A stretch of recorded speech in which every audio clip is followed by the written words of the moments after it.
Oggi nella nostra scuola, al Liceo Regina Elena, siamo stati orgogliosi di ospitare la scrittrice Alessandra Battaglia, che ha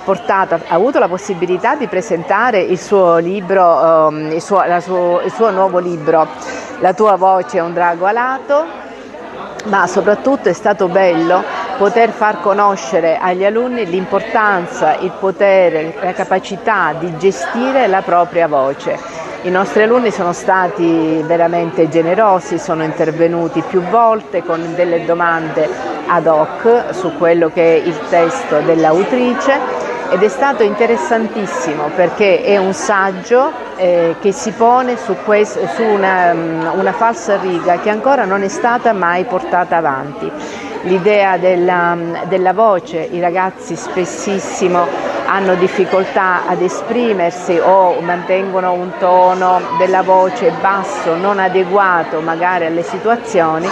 e quindi la scrittrice Alessandra Battaglia ha aiutato a uscire fuori, a tirar fuori questi ragazzi quello che hanno dentro, ed è stata un'opportunità importantissima per loro, un'opportunità di crescita, e noi di questo siamo orgogliosi.